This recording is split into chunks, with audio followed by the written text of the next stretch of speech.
cried Toad. "My list is blowing away. What will I do without my list?" "Hurry," said Frog. "We will run and catch it." "No," shouted Toad. "I cannot do that." "Why not?" asked Frog. "Because," wailed Toad, "running after my list is not one of the things that I wrote on my list of things to do." Frog ran after the list. He ran over hills and swamps, but the list blew on and on.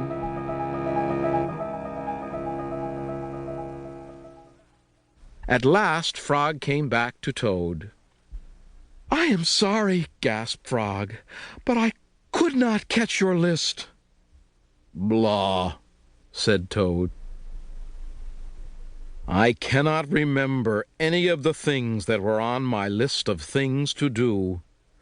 I will just have to sit here and do nothing," said Toad.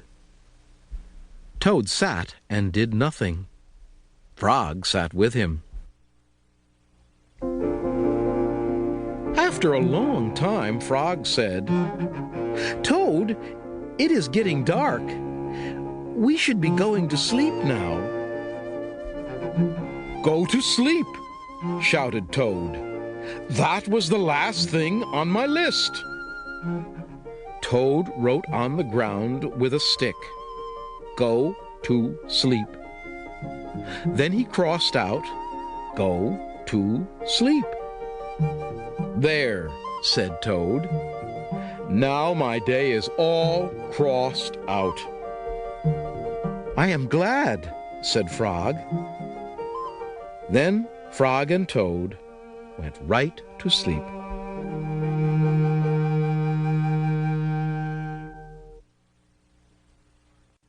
The garden. Frog was in his garden. Toad came walking by. "What a fine garden you have, Frog," he said. "Yes," said Frog, "it is very nice, but it was hard work." "I wish I had a garden," said Toad. "Here are some flower seeds." "Plant them in the ground," said Frog, "and soon you will have a garden." "How soon?" asked Toad. "Quite soon," said Frog.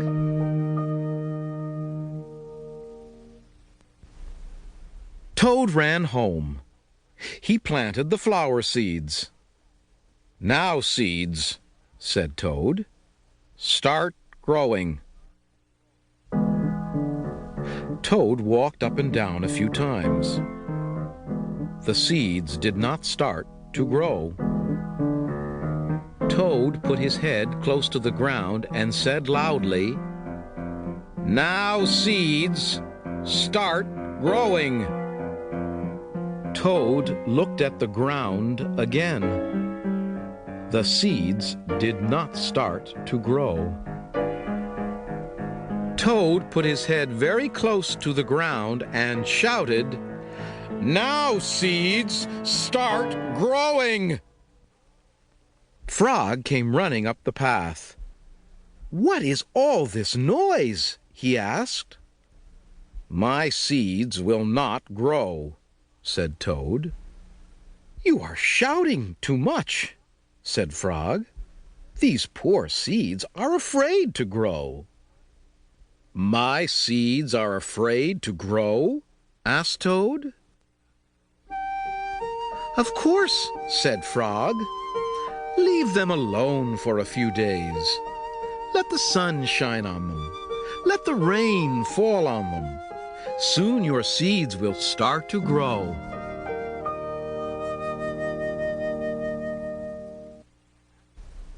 That night, Toad looked out of his window. "Drat," said Toad. "My seeds have not started to grow.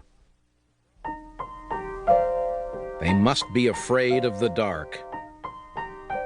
Toad went out to his garden with some candles. "I will read the seeds a story."